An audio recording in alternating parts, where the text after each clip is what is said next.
नमस्कार। गणेश उत्सव की सभी को हार्दिक शुभकामनाएं। वैसे तो गणेश उत्सव का पर्व लोकमान्य बाल गंगाधर तिलक ने नेशनल आंदोलन के तहत ही शुरू किए थे और उसके माध्यम से भारतीय राष्ट्रीय आंदोलन के रूप में भारत में स्वतंत्रता दिलाने का उनका मुख्य उद्देश्य रहा है।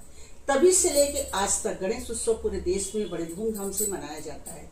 मगर मुझे ऐसा लगता है कि गणेश उत्सव का जो पर्व है धीरे धीरे विकृत होते जा रहा है, क्योंकि गणेश उत्सव का मुख्य उद्देश्य यह है कि एक संगठन के माध्यम से कोई न कोई समस्याओं का निराकरण करना, जो हटके सिर्फ एक कार्टून के रूप में और संगीत के रूप में उसको विभत्स रूप दे दिया जा रहा है।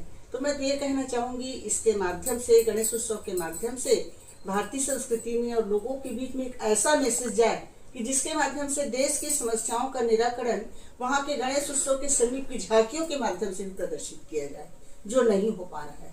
तो ये गणेश उत्सव सिर्फ एक लाइट और संसाधन के माध्यम से ही प्रस्तुत किया जा रहा है, जो सही मायने में अनुकूल नहीं है।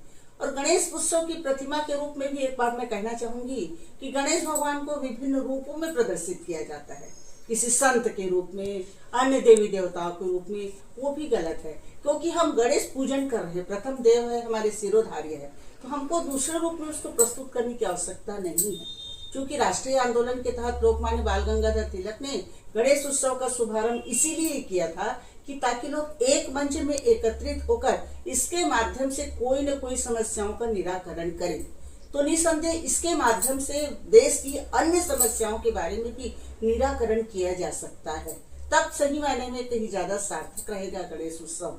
तो मैं तो सभी से आह्वान करना चाहूंगी कि गणेश उत्सव का जो स्वरूप है, अभी वर्तमान समय का जो स्वरूप, उसको थोड़ा सा सुधार करके, उसको परिष्कृत करके गरिमामय ढंग से यदि प्रस्तुत किया जाए तो देश और समाज और विश्व के लिए भी एक नया संदेश जा सकता है। इसलिए मैं आप लोग से यही कहना चाहूंगी कि गणेश उत्सव के पर्व में इतना पैसा, इतना खर्च करके यदि आप एक मंच दे रहे हैं तो उसके माध्यम से देश को कुछ ऐसा मंच मिले जिसके माध्यम से देश की समस्याओं का निराकरण संभव हो सके और लोगों में धार्मिक आस्थाओं के प्रति भी जन जागरण और आस्था जग सके।